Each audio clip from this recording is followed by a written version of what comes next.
An expectant couple lost their baby after a caesarean section was carried out too late but were told the death was just one of those things. An inquest heard Monks and Peter Winrow were told that their son Rueben was stillborn shortly after he was delivered at Royal Albert Edward Infirmary in Wigan.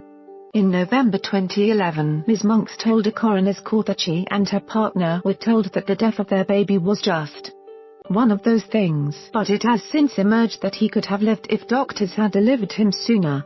In 2016, bosses at Wrightington, Wigan and Leigh NHS Foundation Trust finally admitted responsibility and awarded the family £40,000. Now, the first day of an inquest into Rueben's death at Bolton Coroner's Court has heard that the baby is likely to have survived if Ms. Monks had been given a C-section earlier.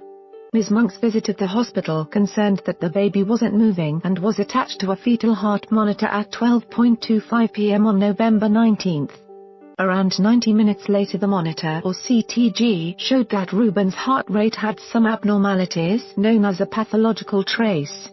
Independent expert witness Professor Janish Gupta of Birmingham Women's Hospital told the inquest that Ms. Monks should have been taken for an immediate Category 1 caesarean. As a result of this reading, this would mean Rueben would have been delivered within 30 minutes.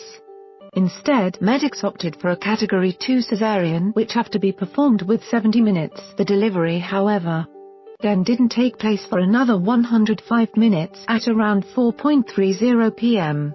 Professor Gupta said 12:35 p.m. is when the CTG was started and 90 minutes later it became pathological by default. This trace should have been registered as being pathological for a decision to be made for delivery. 2:05 p.m. would be the absolute latest that a Category 1 caesarean should have been mandated. It is likely that Rueben would have survived if delivery had taken place within 30 minutes of the abnormal trace being found after admitting responsibility in 2016. The Trust issued a statement reading, Wrightington, Wigan and Leigh NHS Foundation Trust would like to once again offer its unreserved apologies to Mrs. Monks for the treatment received in November 2011. This treatment fell below the standard expected by Mrs. Monks and that we as a trust strive to achieve. Following Rueben's tragic death, an investigation was commenced by the Trust to ensure lessons were learned to improve the care that we provide. The Trust is committed to providing an excellent service and we recognize the importance of learning from mistakes of this nature. Rueben's death is now subject to an HM coroner's investigation. The Trust is unable to comment further whilst coronial proceedings are ongoing.